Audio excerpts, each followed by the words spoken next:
मुस्तद से यानी सबसे पहले हज़रत मुसद्दद बिन मसरहद ने तारीफ़ की और इसके बाद अक्सर किताबें सिर्फ अहादीस से मरफूआ जमा करने के लिए लिखी गई हैं।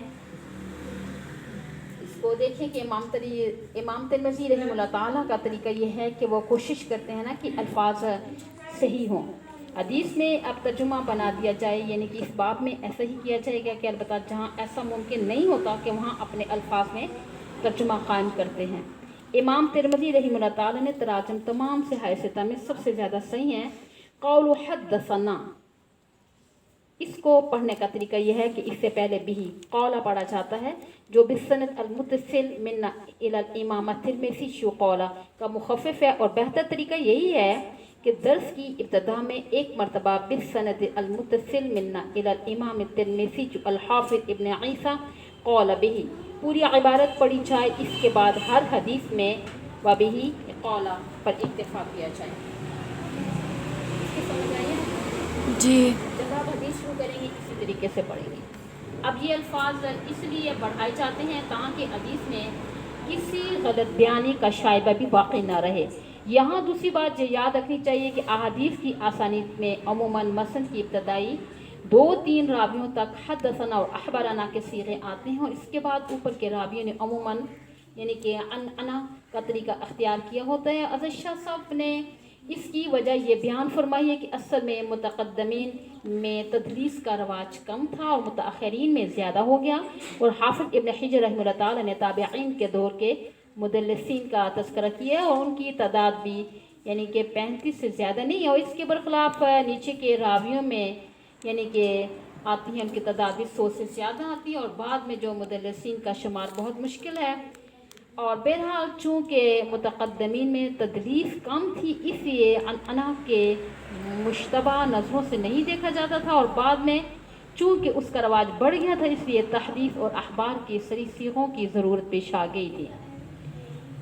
लफ्ज़ इब्न का हमसा अलवसल जो आता है कौलु क़ुतैबा बिन सईद, अलामा इब्न क़ुतैबा ने अदब अल-खातिर में बाब अलिफ अलवसल फिस्समा के तहत कवायद बयान किए हैं कि इब्न का हमज़ा किसी मकाम पर लिखा जाएगा, इसी यानी किस मकाम पर नहीं। यानी इन कवायद का खुलासा ये है कि इब्न का हमज़ा उस वक्त किताबत में हज़फ हो जाएगा कि जब वो 2 मुतनासिल यानी कि अल्मों के दरमियान होगा, अल्मों के ना, और लफ्ज़ इब्न पहला अलम की सिफ़त हो और मुफ़रद हो, एक भी शर्त यानी कि मफ़क़ूद हो तो हमज़ा लिखा जाएगा। लिहाजा हसन इब्न फ़ातिमा अल हसन अल हुसैन इब्ना फ़ातिमा और इन्ना ज़ैदन अब्ने अली बिन हमज़ा लिखा जाएगा, यूँ करते। अब क़ुतैबा बिन सईद खरासान के मुहद्दिस हैं और इमाम मालिक की शागिर्द हैं, और इब्न माजा के सिवा तमाम असहाब सियाह ने उनसे रवायतें नकल की हैं। सिका होने पर उलमा का इत्तिफ़ाक़ है। क़ौलु अना यानी अख़बरना मुहद्दिसीन का दस्तूर है कि वो मसनद के दरमियान हद्दसना को हद्दसना यानी सना और अख़बरना को अना व अम्बअना को नबा लिखते हैं ना, लेकिन पढ़ने में उसको कौला हद्दसना कौला अख़बरना कौला अम्बअना पढ़ना चाहिए। क़ालू अबू अवाना ये भी मशहूर मुहद्दिस हैं और उनकी वसाक़त पर इत्तिफ़ाक़ है, अलबत्ता उनकी जो रवायत इकरमा से मरवी है वो मुश्तबा है। जिन हज़रात ने उनको मुस्तरबल हदीस करार दिए है उनका मंशा भी यही है कि इकरमा से उनकी रवायतें महल नज़र हैं। क़ौलु हाँ ये तहवील की निशानी है जिसका मतलब है कि सनद के एक हिस्से का बदल जाना, और इसके पढ़ने के तरीके में इख्तिलाफ है। उलमाए मग़रिब उसको क़िराअत के वक़्त तहवील पढ़ते हैं और उलमाए मशरिक़ सिर्फ हा पढ़ते हैं। फिर उलमाए मशरिक़ में बाज़ उसको हा बिल क़स्र पढ़ते हैं और बाज़ हा बिल मद पढ़ते हैं। हज़रत शाह साहब रहमतुल्लाह ताला फरमाते हैं बिल क़स्र पढ़ना ओला है, और इसकी दलील ये है कि सईद रूबिया ने लिखा है कि हरूफ़ तहजी और वो सनाही कलमा जिसकी इंतहा पर अलिफ होता है अगर तरकीब कलाम में लाया गया हो तो ममदूद पढ़ा जाएगा, अगर बग़ैर तरकीब के लाया गया हो तो मक़सूद। अब दलील में फ़रज़ूक का ये शेर पेश किया जाता है जो इमाम ज़ैनुल आबिदीन की मदह में है ना, मा क़ाल ला क़त्तु इल्ला फ़ी तहश्शुदी वलौला अत-तहश्शुदु कानत अल्लाअतु नअम।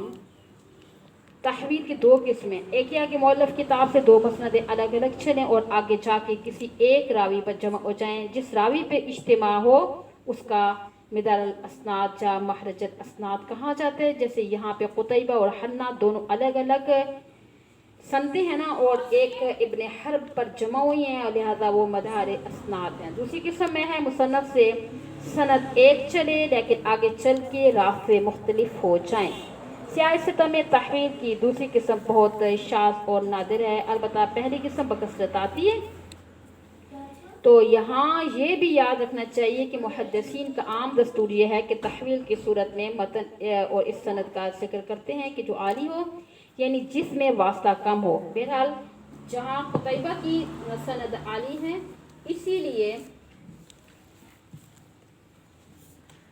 इसमें समाक तक 2 वास्ते हैं, बरखिलाफ हन्नाद की सनद के। अब इसमें 3 वास्ते हैं, इसलिए इमाम तिरमिज़ी ने कुतैबही की सनद का यानी यहाँ पर भी जिक्र किया मतन में, और हन्नाद के मतन के खिलाफ को अलग कौला हन्नाद फी हदीसी इल्ला बितहूर कह के जिक्र कर दिया।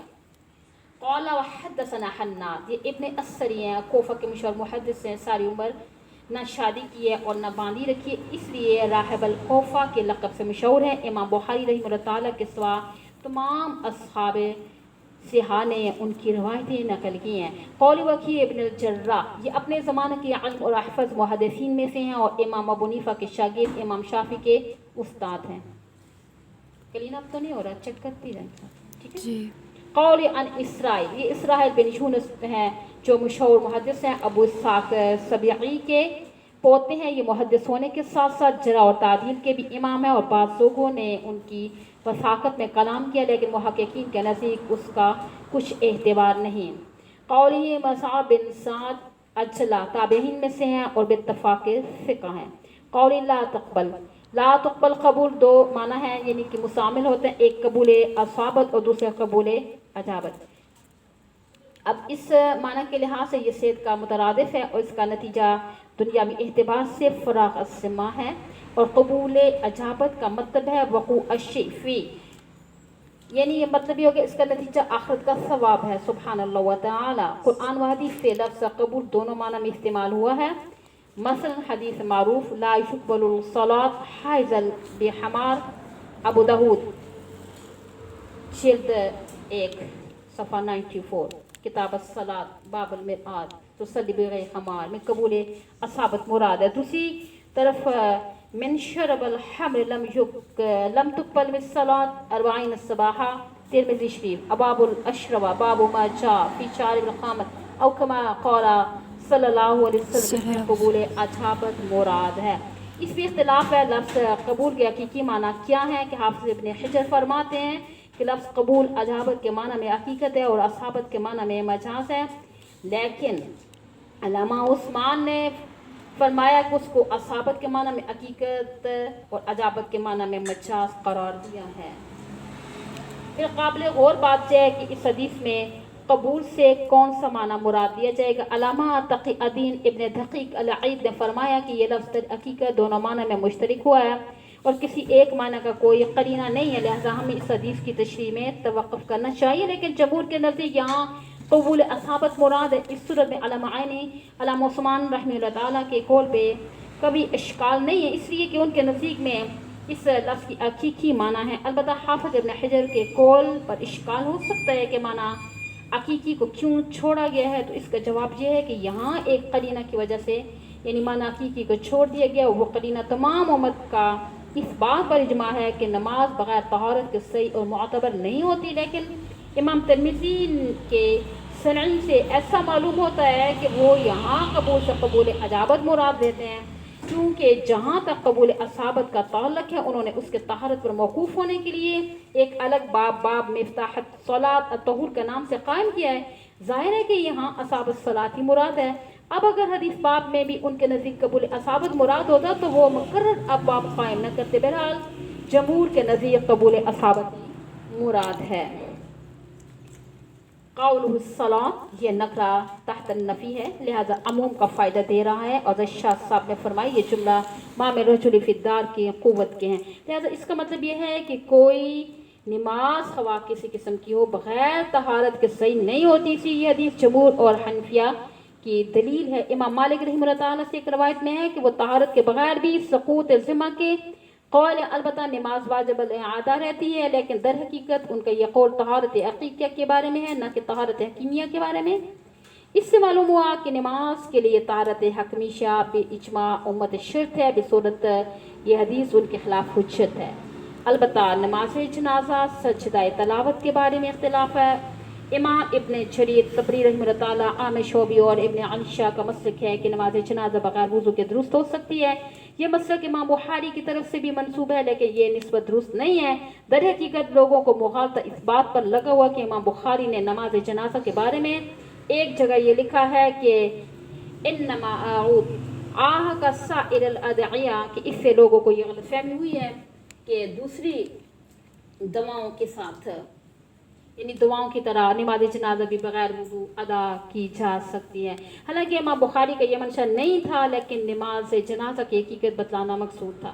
البتہ سجدہ تلاوت کے بارے میں امام بخاری کا مسلک بھی ابن جریر طبری، عامر شعبی اور ابن علیشہ کے مطابق ہے۔